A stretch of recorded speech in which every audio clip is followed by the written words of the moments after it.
Grunfeld theory. And today we're going to go ahead and cover rare Fianchetto lines. So in the Grunfeld, these rare lines, the Fianchetto systems, actually give black some trouble. So let's go ahead and switch it around. But the book that we're following is going to recommend some lines and some antidotes for it. Even though white can retain a small advantage, we should learn what's our best chance and how to neutralize this. It's a very nice system, and even though it's rare, it's still pretty good. So d4, knight f6, c4, g6, then followed by g3. Okay, and here it's very essential that we play c6. We play c6 immediately.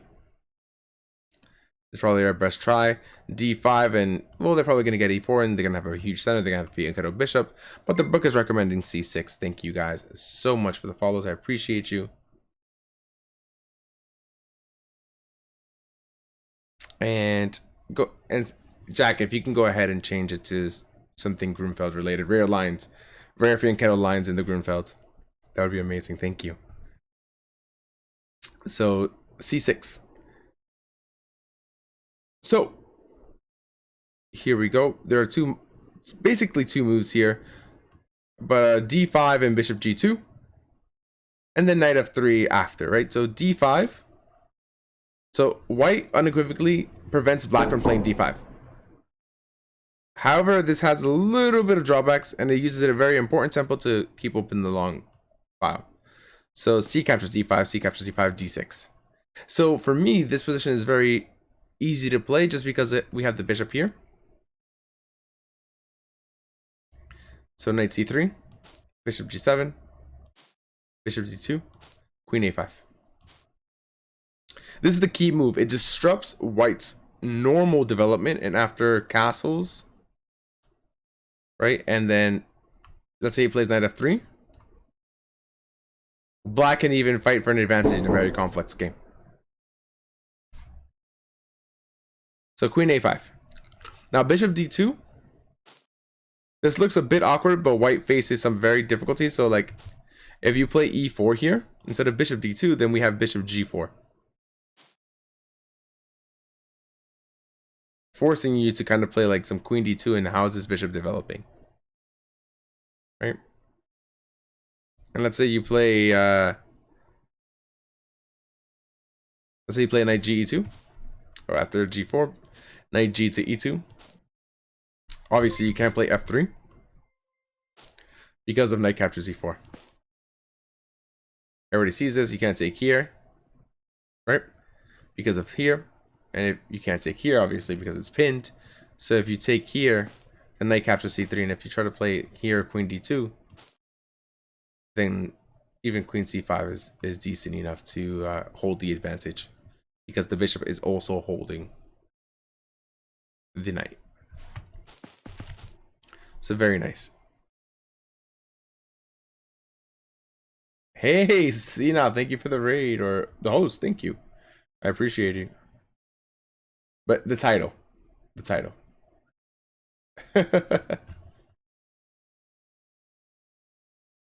Thank you so much. Is this from a book? Yeah, it is from a book. It's from the Grunfeld book. I'll link you guys in a little bit. I have no bio, Chelsea. Maybe I should make one. I should definitely make one.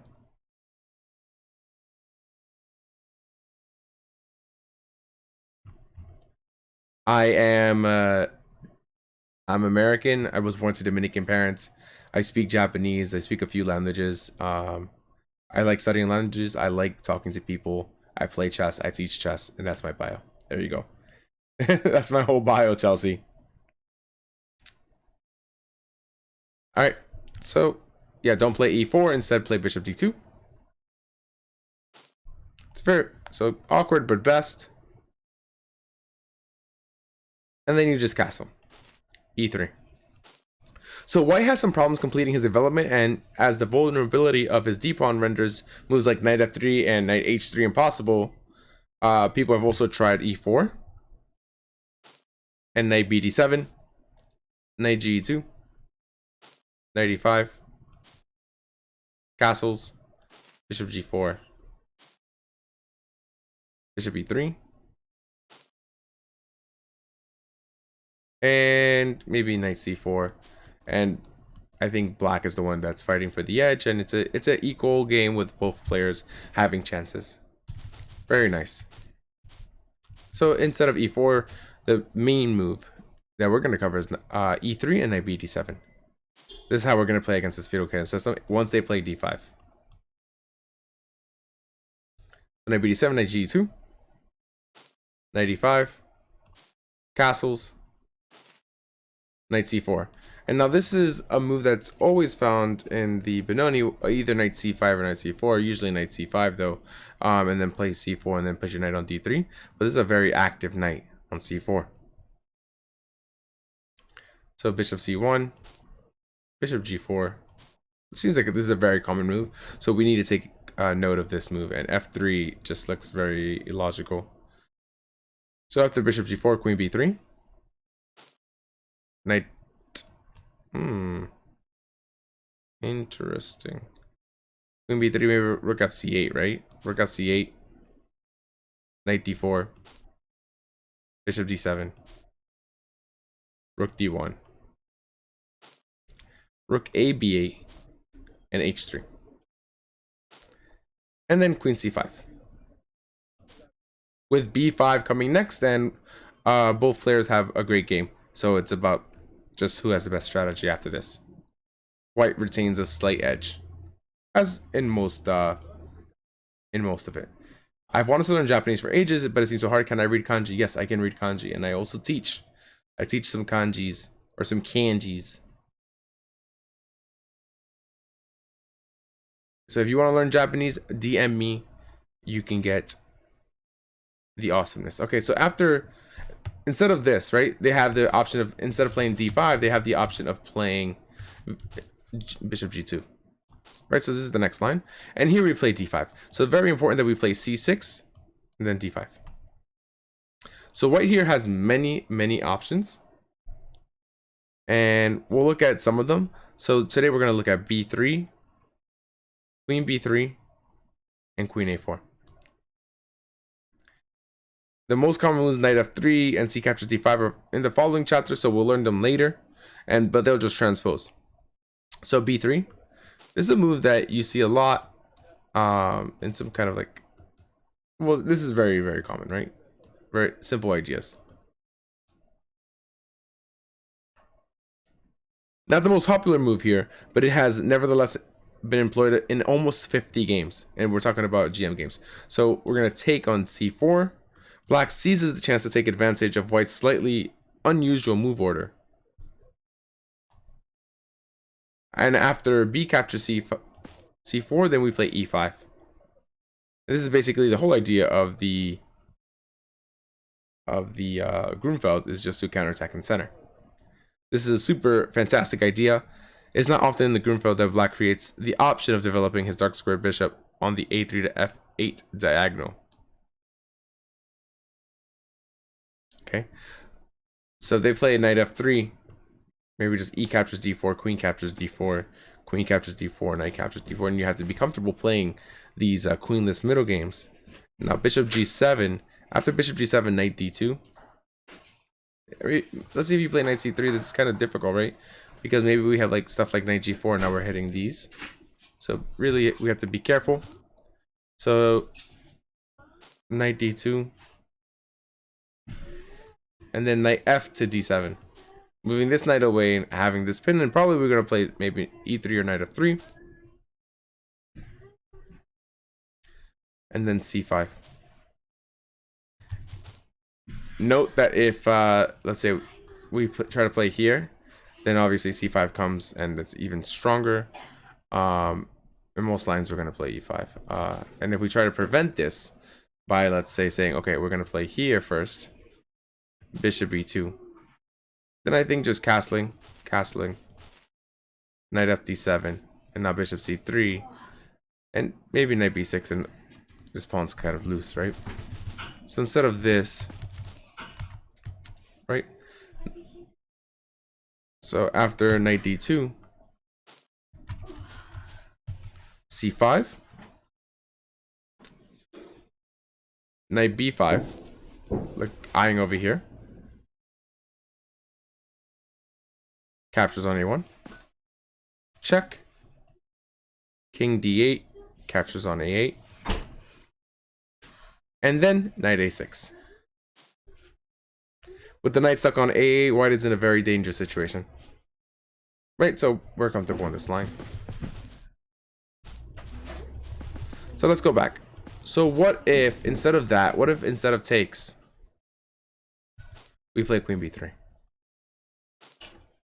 On queen b3, we play bishop g7. And after knight c3, we castle. We castle. Now this is not the normal move, but it's definitely the move. This is the move. Sounds like you're farming sand in Minecraft. All right, so castles. Insurance prize says black is not obliged to make an immediate decision about the d5 pawn, but I can temporarily sacrifice it. C captures d5, C captures d5, knight captures d5. Knight captures d5. Bishop captures d5 is a mistake. Because I can just play knight c6, which is what happens. Because let's say you try to regain this pawn, right? Let's say you try to take here. Now maybe knight f3 is decent.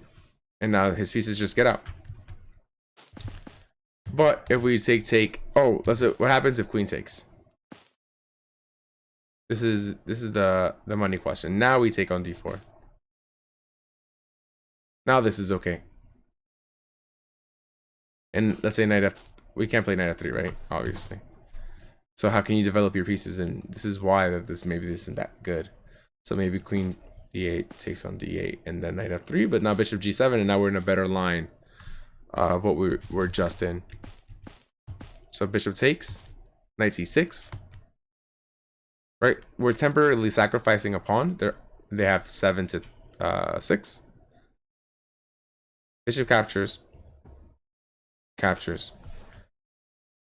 And obviously you cannot play, after knight c6, you cannot play knight f3. Because a5, and I win the piece.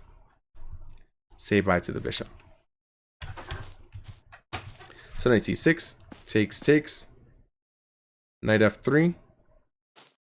Bishop h3. Not letting him castle. Knight g5, saying, hey, please let me castle. Bishop g2. Not letting him castle. Rook g1. Bishop d5. Queen d3. Queen b6. Black develops his natural piece with a tempo. Knight f3. Rook f d8. King f1. And c5. And white is in trouble in this variation, at least.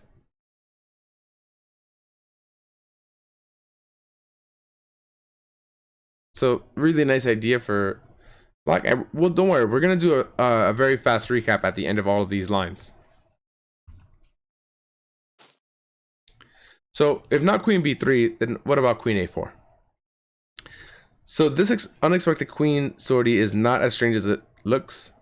And Grishuk actually used to play this. The idea behind the move is very obvious. White wants to force black to clarify the situation with a d5 pawn. And after the obvious d captures c4, white will obtain a spatial superiority in the center. So here we play knight f to d7. This idea seems the easiest way to equalize.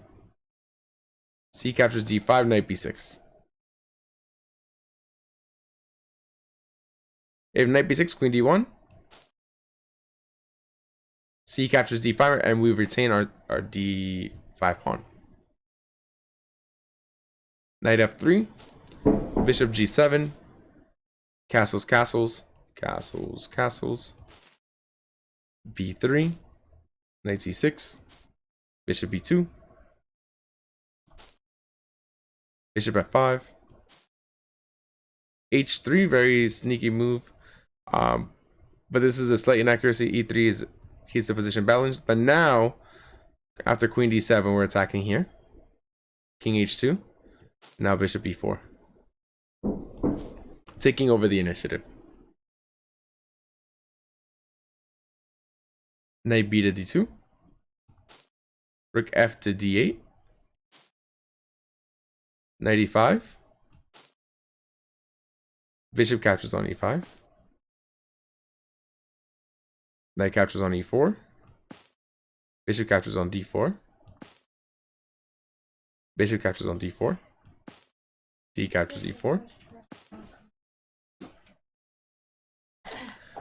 Bishop captures on b6. A captures on b6. Queen captures. Rook captures. e4. Rook d2. And black is about equal with chances for both sides, and black is slightly better in this weird move. And so this is what happened in one of these games. So black should not be unduly concerned about this early deviation for white. But the best that white can accept to achieve is a transposition to the main lines, which we're going to cover later. We're only covering like some of the lines that you would go to, but other moves, like maybe they play early knight f3, or maybe they just play queen b3 and try to transpose to another move, are covered in later chapters. So we'll get to them when we get to them. So let's get to main points in. So those of you who... Why bishop? Okay, I think I answered that already, Romeo. So why... Okay. All right. So, bam. Super fast recap time. What are we actually studying? What do we need to know? All right. So today we are studying the rare lines found in the Grunfeld, and we're specifically talking about the G3 line. So the Fianchetto system. So after D4, knight f6, C4, G6, G3. So this is a very, very important move. We have to play C6 here. C6, and the first line we're going to cover is D5. So D5 trying to take over some space, but this is nothing to worry about because after C captures D5, C captures D5, D6. Now we have some pressure, and if you have seen my dragon videos, you'll understand that this is nothing to worry about. This structure is, I think, a better Benoni, honestly. So knight C3, bishop G7, bishop G2, queen A5, and that D5 pawn is a little bit suspicious. Also, queen A5 may seem suspicious, but think about where's that bishop going? Kind of has to go to D2.